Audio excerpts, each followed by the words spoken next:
مصطفى رسول الله صلى الله عليه وسلم وآله وأصحابه الكرام، وإلى أرواح مشايخنا ومعلمينا وذوي الحقوق علينا، خصوصا إلى صاحب الكتاب شيخ الإسلام حجة الإمام السيد الحبيب عبد الله بن علوي الحداد الحضرمي الشافعي وسائر سادتنا والصديقين. الفاتحة.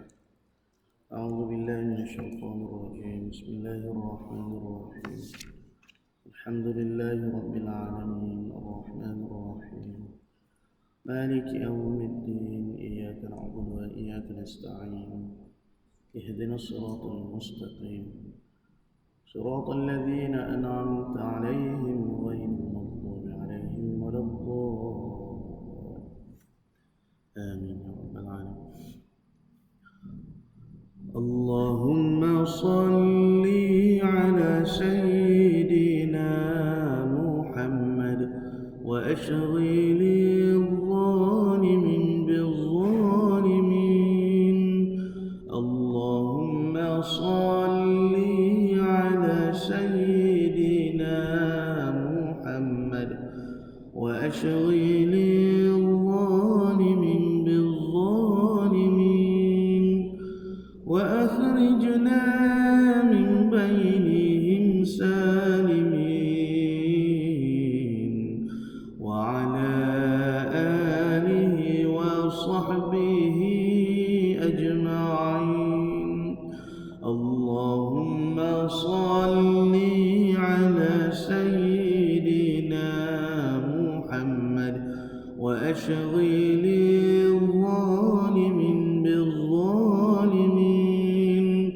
اللهم صل على سيدنا محمد وأشغل الظالمين بالظالمين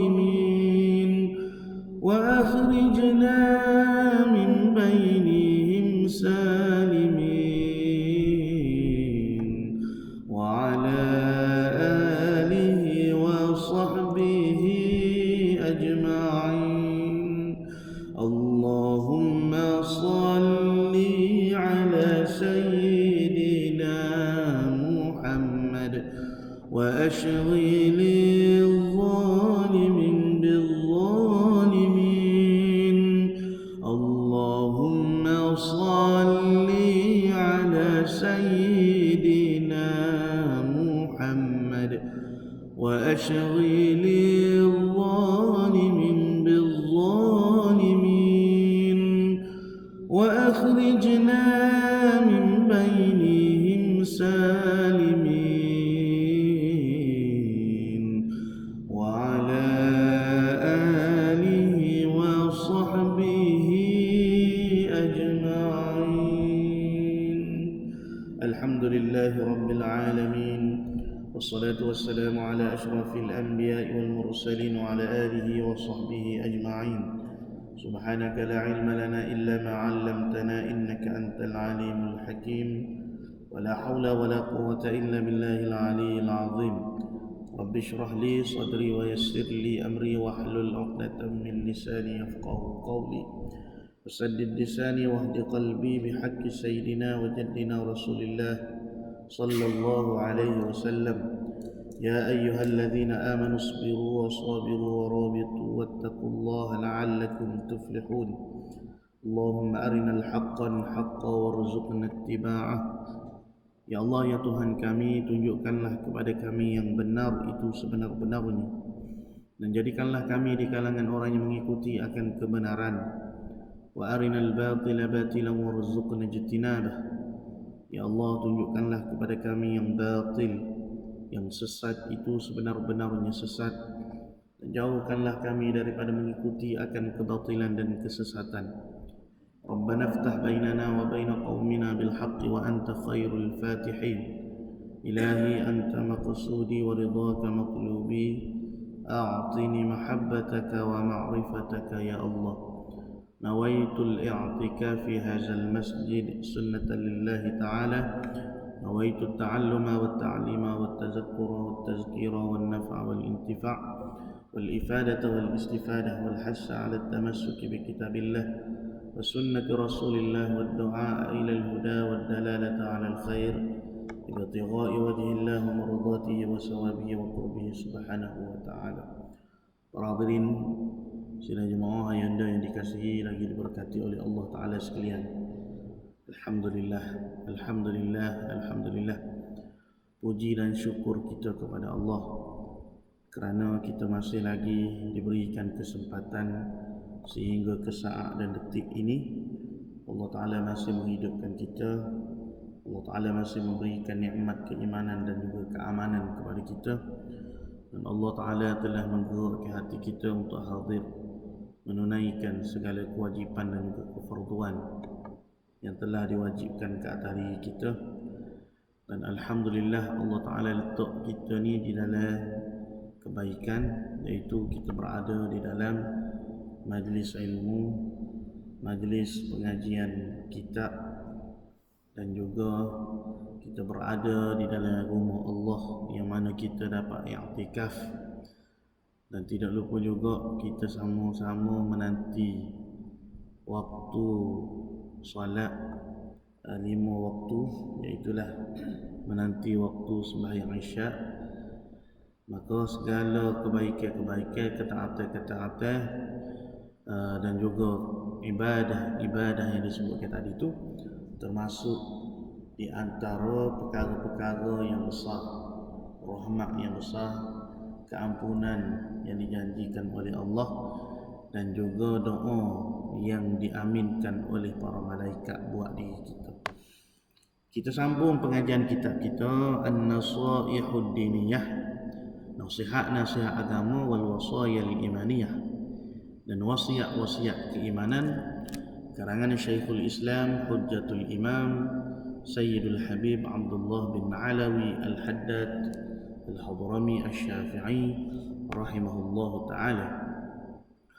Qala al-muallif rahimahullahu ta'ala wa nafa'ana bi'ulumihi fi daraini amin ya rabbal alamin.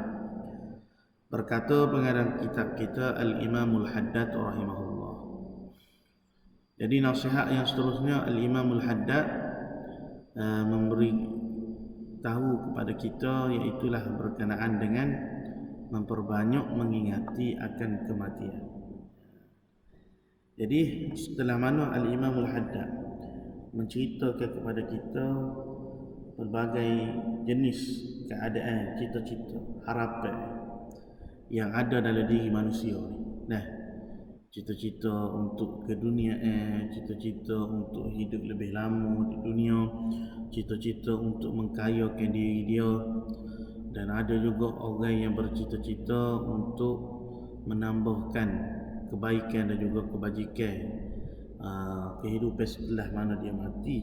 Nah, dan nasihat yang terakhir yang kita bicarakan pada pertemuan yang lalu berkenaan dengan cita-cita manusia, iaitulah bagaimana keadaan manusia yang dilalaikan oleh dunia, sama ada hati dia tu lalai daripada mengingati akhirat kerana dilalaikan dengan kesenangan dan juga kehidupan duniawi. Itu satu. Yang kedua, hatinya ada syok, hatinya ada keraguan tentang negeri akhirat. Maka syok dan keraguan itu lebih bahaya kebinasaan dia, lebih bahaya, lebih berat dari segi bahaya berbanding dengan orang yang kadang-kadang lalai hati daripada mengingat akhirat. Jadi di antara lalai mengingati akhirat dengan ragu tentang akhirat, sudah tentu ragu tentang kehidupan akhirat itu lebih bahaya. Baik. Qala al-muallif, ketahuilah fa'lam, yakni belajar sehingga kamu faham, wahai orang yang ingin menuntut jalanan akhirat. Ataupun kita kata fahamilah, sedarilah, sedar, faham, ketahui, itu membawa makna yang samalah. Jadi kalau kita tahu saja tanpa kita sedar, ia tidak memberi erti apa-apa. Jadi bukan setakat kita tahu, tetapi kita sedar, kesedaran yang ada dalam diri kita, kesedaran yang ada dalam lubuk hati kita yang kecil. bahwasanya memperbanyakkan mengingati mati, yakni kita panggil dalam bahasa Arab zikrul maut. Ingat tentang kematian. Nah, sebut tentang kematian. Ingat di hati serta sebut di lidah, ataupun sebut tentang kematian semua di lidah kita. Sekejap-sekejap cakap pasal kematian. Sekejap-sekejap kita ingat ke diri kita, hai, hamba ni nak mati dah kali, kan? Hamba ni akan mati. Mana kita sedar ke diri kita. Sebut dengan lidah serta sedar dengan hati. Itu makna zikrul maut. Bukan makna sebut semata-mata di lidah, di hati ini tidak mengambil sebagai pengajaran dan juga iktibar. Ada. Jadi mengingati akan kematian ini salah satu daripada ahwalul mahmudah, sifat-sifat yang terpuji.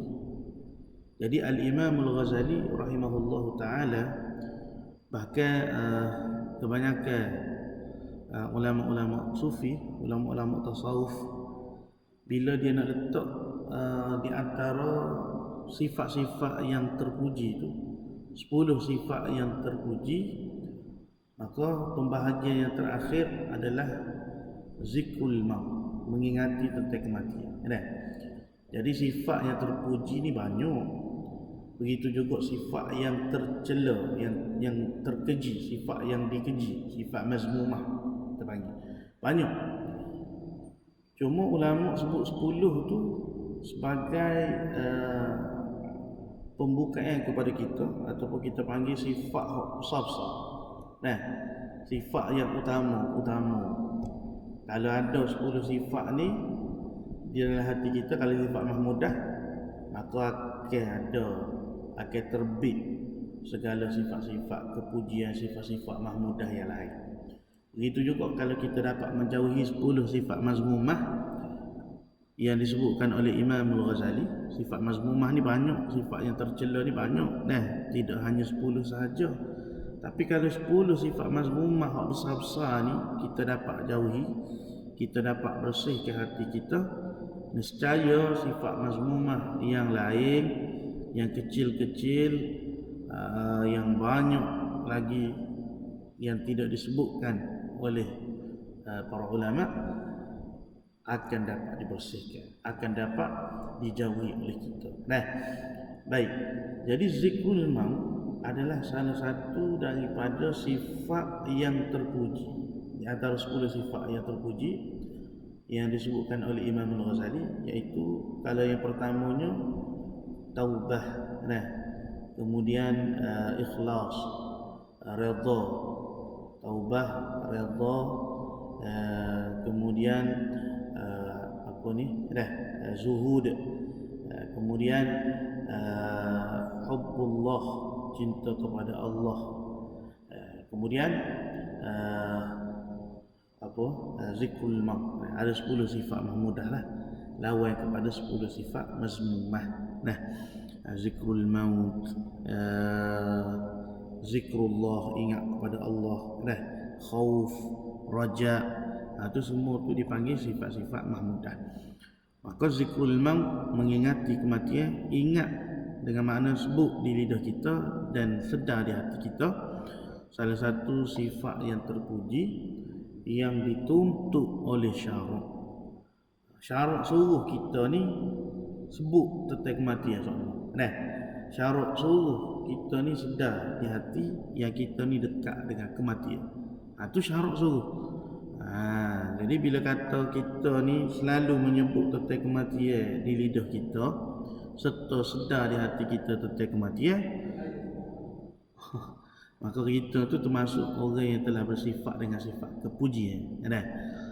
Jadi kalau orang pesing jenis tak suka cakap tentang kematian ni, maknanya hati dia tu orang panggil jauh dengan Allah satu. Hati dia tu jauh dengan hari akhirat. Sama seperti mana kita kata kita ni nak pada redha Allah. Jadi kalau kita ni nak redha Allah, nak suruh Allah redha kepada kita, apa alamah tanda yang Allah tu redha kepada diri kita? Jadi alamah ataupun kita kata tanda Allah redha kepada kita tu, kita boleh redha dengan segala qada dan qadar Allah. Kita tak protes tentang ketentuan yang Allah Ta'ala telah tetapkan ke atas diri kita.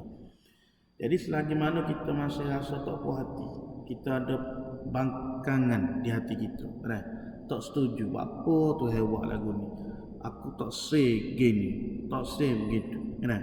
Tak setuju dengan qada dan qadar Allah, tak redha dengan qada dan qadar Allah, maka itulah alamat yang Allah Ta'ala tidak redha kepada kita, kan? Jadi alamah seseorang itu diredha oleh Allah, diredai oleh Tuhan dia, maka dia sendiri pun meredai akan segala ketentuan, keputusan yang telah ditentukan oleh Allah terhadap diri dia, sama ada baik ataupun buruk. Nah, baik. Jadi orang yang suka pada kematian, maknanya dia ni minat, beri. Bila orang bercakap tentang kematian dah, hati dia tu berasa suka, berasa bahagia, berasa gembira. Bukan benda tu dibuat-buat dah, kan? Memanglah secara fitrahnya tidak ada orang yang nak pada mati. Fitrah, nafsu kita tu tak si pada mati. Bahkan Sayyidatina Aisyah radhiyallahu anha, dia pernah kata, wahai Rasulullah, secara nalurinya, secara fitrahnya kami ni ataupun tidak ada yang suka kepada kematian. Maknanya kami ni benci, tak beri kepada mati. Lalu apa kata Rasulullah sallallahu alaihi wasallam? Innal mu'min idza hadara al-maut busyira bi rahmatillah fa ahabba liqa' Allah wa ahabba Allah liqa'ah. Wa innal kafir idza hadara al-maut busyira bi'adzabillah fa kariha liqa' Allah wa kariha Allah liqa'ah. Sesungguhnya orang mukmin ketika mana dijemput oleh malikul maut, maka dia akan digembirakan dengan memperolehi rahmat Allah. Bila dia dengar rahmat Allah, dia dengar tentang janji bahagia, nikmat-nikmat hak syurga, nikmat-nikmat hak dalam syurga, nikmat-nikmat tentang negeri akhirat yang dijanjikan oleh Allah kepadanya, maka ketika itu dia akan gembira, dia akan suka, dia akan bahagia bertemu dengan Allah. Sebab tidak ada orang yang boleh bertemu dengan Allah tanpa melalui kematian. Jadi setiap orang kalau dia rindu kepada Allah, nak bertemu dengan Allah, mesti melalui pintu kematian dulu, mesti mati dulu. Jadi ketika mana dia faham, dia sedar bahawa hakikat daripada kematian itu bukanlah perpisahan dengan dunia, perpisahan dengan orang yang disayangi, bukanlah dunia ini adalah kehidupan yang hakiki, kehidupan yang sebenar, tempat kita nak bertemu, dak. Tapi pertemuan yang hakiki, tempat yang kekal untuk kita bertemu dengan kekasih kita Allah Azza wa Jalla dan juga Nabi kita Muhammad sallallahu alaihi wasallam adalah negeri akhirat. Ketika itu akan hilang segala kebencian, segala perasaan yang tidak suka di hati dia tentang kematian. Baik. Jadi sebab itu kita sebut dah pada lagi, bagaimana keadaan kita sebut dah minggu lepas. Orang yang beriman kepada Allah, ketika mana ruh dia nak keluar, malaikat mari ambil nyawa dia dengan sepenuh kelembutan. Lagi akan datang kita ke situ insya-Allah. Baik. Bahawasanya memperbanyakkan mengingati mati itu adalah seperkara yang dituntut oleh agama, yang dituntut oleh syarak, dan amat digalakkan. Kerana apa? Kerana bila kita sebut tentang kematian, kita sebut tentang negeri akhirat, kita ni akan mati. Kerana yang demikian itu mengandungi berbagai-bagai faedah, penyebab untuk kita ni memperbanyakkan ibadat, dan penyebab kepada kita ni untuk menyedikitkan keinginan terhadap perkara dunia. Begitu juga tentang angin-angin yang kosong, angin-angin panjang. Nah, macam kita sebut dulu lah. Kita ni kalau diberi peluang kehidupan 1000 tahun, tak kena lagi. 1000 tahun hidup di dunia ni rasa tak cukup lagi. Nak lagi. Kan? Manusia ni tidak akan rasa puas. Berapa ratus tahun atau kita kata walaupun diberi kepada dia tu kehidupan beribu-ribu tahun pun dia tak akan puas. Dia nak lagi. Tambah lagi. Nah, sebab itu dia panggil perangai nafsu. Perangai nafsu lah. Perangai nafsu. Baik. Jadi bila kita ingat tentang kematian, di dalam mengingati kematian itu banyaknya faedah yang berguna. Kepada menambahkan ketaatan kita kepada Allah, mensedikitkan tentang perkara-perkara keduniaan dan akan menghilangkan segala angan-angan kosong. Begitu juga bila kita sebut tentang kematian, maka kita akan menjadi orang yang zahid. Syarat untuk kita ni menjadi orang yang zahid, orang yang zuhud, syarat untuk kita ni menjadi orang yang qanaah, orang yang rasa berpada dengan harta yang dimiliki. Rasa cukup dah harta hamba ada ni. Bersyukur dah. Ataupun kalau sedikit, cara sedikit. Banyak, cara banyak. Bahkan nak menambahkan cinta kepada negeri akhirat, iaitulah dengan kita ni memperbanyakkan mengingati tentang kematian. Bahkan kematian itu benda yang kita selalu sebut. Setiap orang pasti akan melalui, pasti akan bertemu. Kita nak mati pun kita akan mati. Kita tak semati pun kita akan mati. Kita benci kepada kematian pun kita akan mati. Kita suka kepada kematian pun kita akan mati. Seperti mana Allah Ta'ala sebut dalam Quran, A'udzu billahi minasyaitonir rajim. Kullu nafsin za'iqatul maut wa innama tuwaffawna ujurakum yawmal qiyamah. فمن زهزه عن النار وأدخل الجنة فقد فاز وما الحياة الدنيا إلا متاع الغرور. Setiap diri ataupun tiap-tiap yang bernyawa, yang bernafas, yang mempunyai ruh, pasti akan za'iqatul maut, merasai tentang kematian. Likulli mautin sakarat. Dan setiap kematian itu, kata Nabi, adanya sakarat. Sakarat ni apa? Kesakitan, kepedihan. Seperti mana yang kita sebut dululah. Satu orang di kalangan pengikut Nabi Allah Isa alaihissalam. Nabi Allah Isa alaihissalam ni, di antara mukjizat dia boleh menghidupkan orang yang mati. Jadi dia kata kepada Nabi Isa alaihissalam, aku betul kamu ni boleh menghidupkan orang yang mati. Ni kita cerita dah dulu sini. Jadi dia kata, dengan izin Allah, insya-Allah aku akan mampu menghidupkan orang yang mati. Jadi dia kata gini, menghidupkan orang yang dah beratus tahun mati. Sebab setakat hak menghidupkan ni, orang hak baru mati boleh jadi hak dikatakan baru sahaja mati tu dia tak mati lagi, dia masih hidup lagi. Jadi kalau begitu menghidupkan Sam bin Nuh. Sam bin Nuh ni anak kepada Nabi Nuh alaihissalam. Ketika tu dah beribu tahun dah dia meninggal.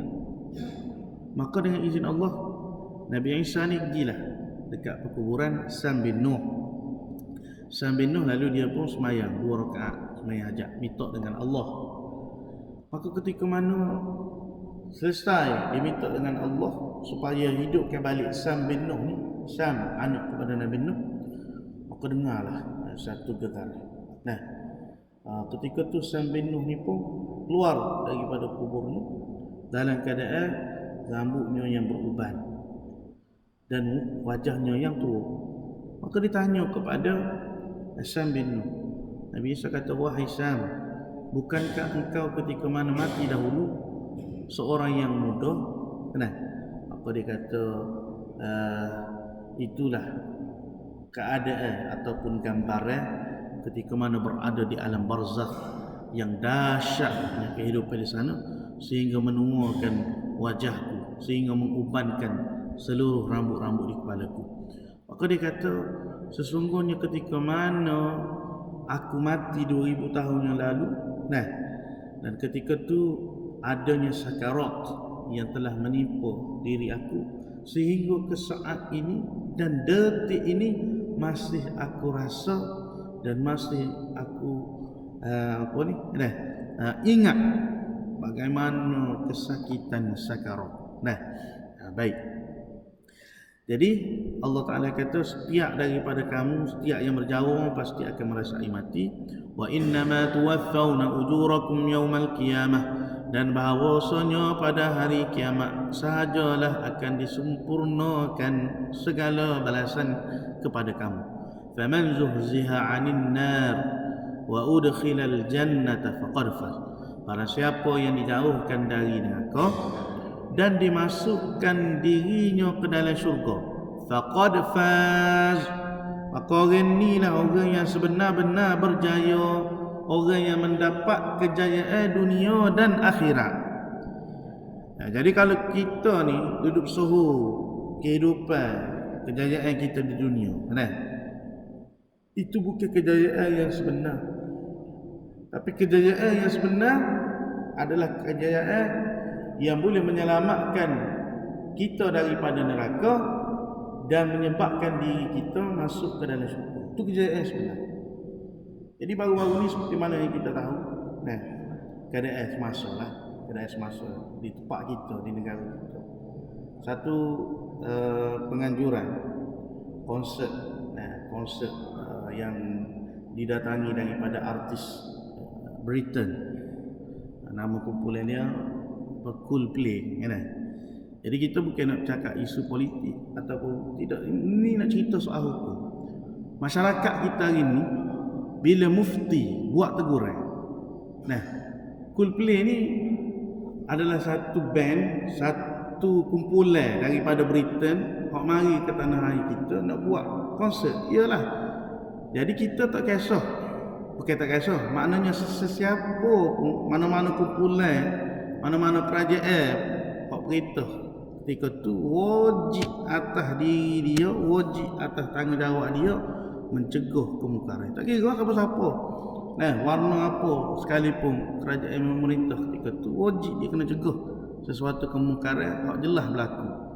Jadi yang menyedihkan maknanya kehadiran ini 75,000 orang. Jadi setakat ni kalau di stadium Bukit Jalil hak ni paling ramai sekali audien hak mari. Dan harga tiket tu paling murah RM300. Ada hak beribu dan sebagainya. Tapi masyarakat kita mari penuh semacam. Jadi hak menyedihkan bila mufti kita nak jaga ni hak agama kita. Kita siapa dia lagi hak kita boleh pelihara, hak kita boleh bagi nasihat. Kita tak mampu nak cegah orang lain, nak cegah anak orang. Anak kita sendiri, anak isteri kita hak kita boleh jaga dengan keadaan yang ada semasa sekarang ni. Ahli qaryah kita, ahli kampung kita.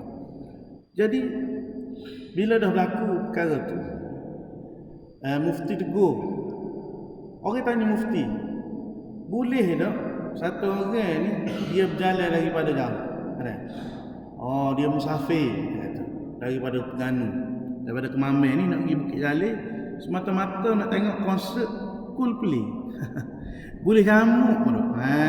Dia kata boleh jamuk tu. Dia tanya. Jadi mufti kata tak boleh jamuk. Kalau jamuk hukum dia tak sah. Jamuk zuhur ngasar misalnya. Bapa tak sah? Sebab syarat nak jamuk semaya ni mesti musafir tu musafir yang halal, bukan musafir yang haram. Apa makna musafir yang halal? Musafir tujuan nak pergi ziarah keluarga, boleh. Musafir nak pergi buat urusan kerja, boleh. Makna musafir yang halus. Tapi kalau musafir sebab apa? Nak pergi tengok orang berjoget. Jadi hukum dia tu haram. Lepas tu Allah hak bahagia komen kan. Dia kata mufti nak ambil kerja Tuhan pula kau. Nak hukum orang ni semaya sah kau tak sah. La haula wala quwata illa billah. Patut kira lagi.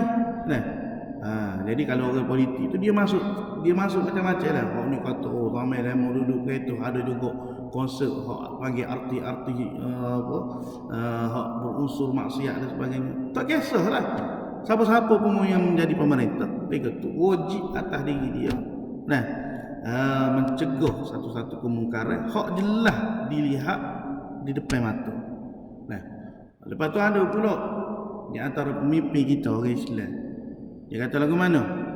Bagi dia, kita ni negara yang berbilang bangsa, berbilang agama.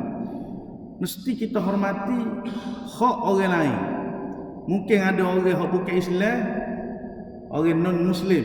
Tak boleh sebut kafir lah ni, mana non-Muslim. Orang yang non-Muslim, dia minat pada hiburan. Jadi kenapa kita nak halal? Dia kata, ada orang China, orang yang bukan Islam lah, nak tengok konsert maksiat, nak joget ke apa. Jadi Allahu Akbar. Kita hak menyedihkan bila dia kata gitu tu, dia membuka pintu kemaksiatan tu kepada siapa? Kepada orang hak Islam lah. Hak bukan Islam tu kita tak cara dah.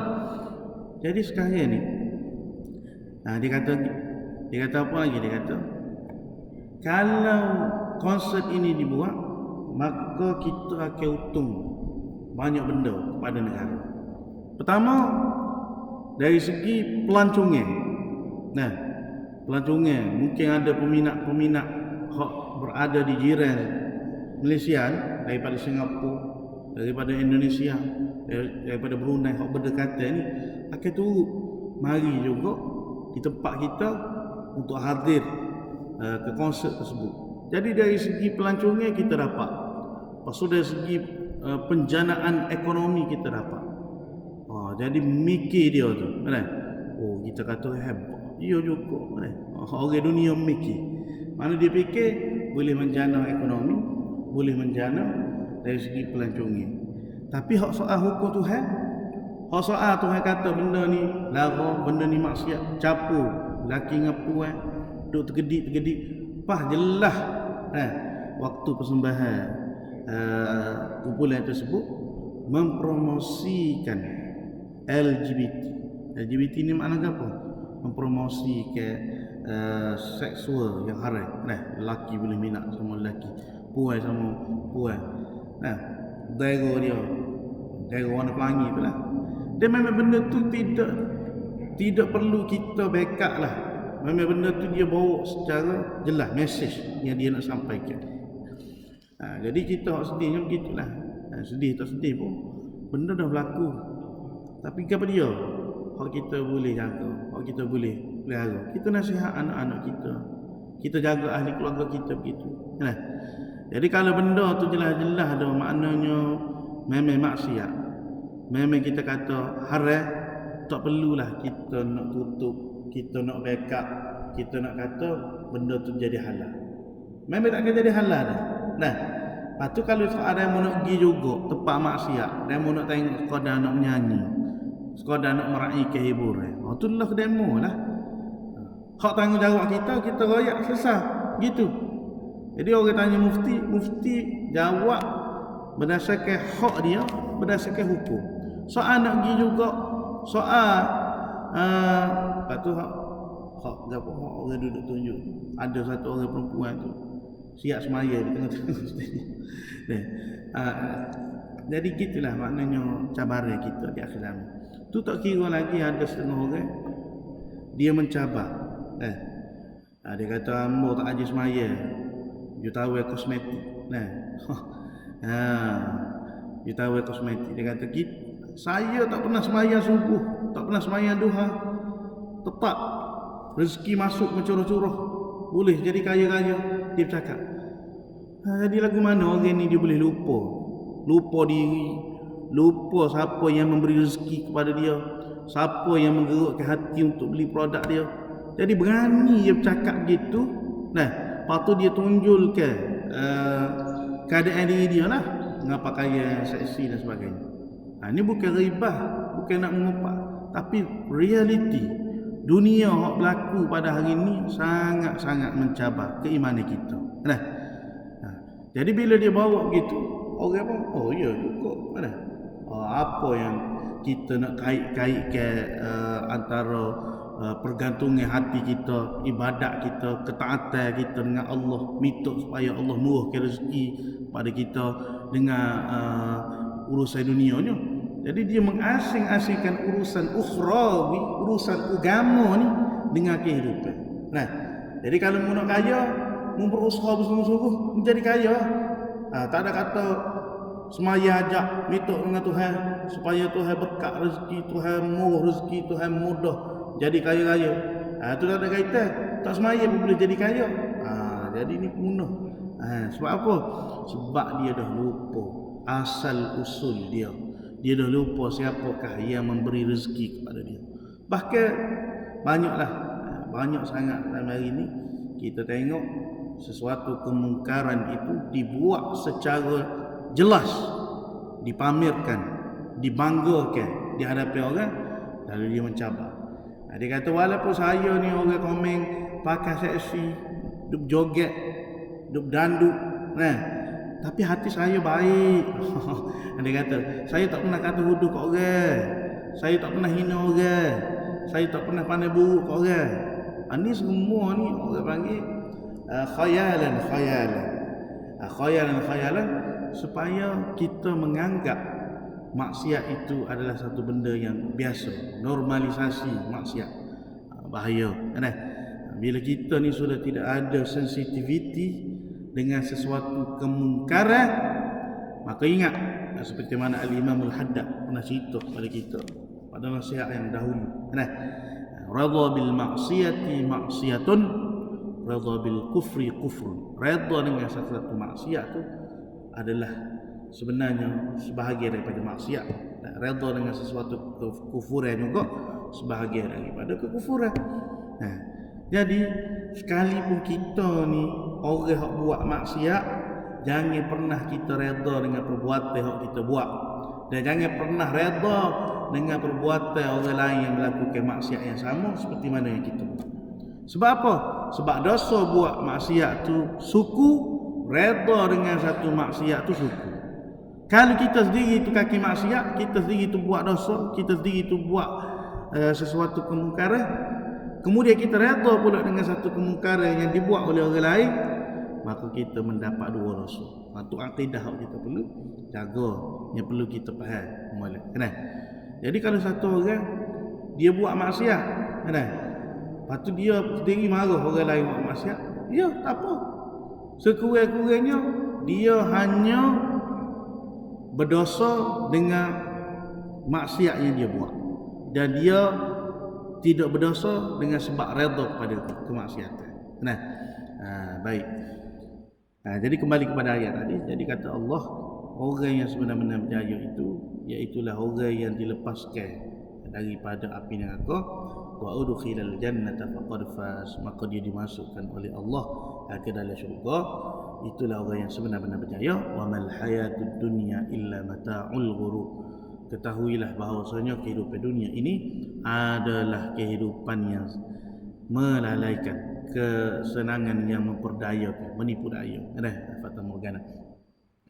Kemudian dalam ayat lain juga kata Allah, innaka mayyitun wa innahum mayyitun. Sesungguhnya engkau wahai Muhammad akan mati, dan sesungguhnya mereka juga akan mati.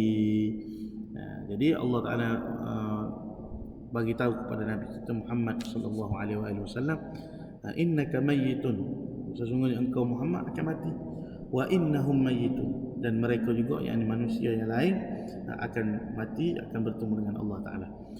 Kemudian dalam ayat lain kata Allah, a'udzu billahi minasyaitonir rajim, wa ma ja'alna li basharin min qablikal khuld afa in mitta fahumul khalidun kullu nafsin za'iqatul maut wa nabluukum bisyarri wal khairi fitnah wa ilaina turja'un.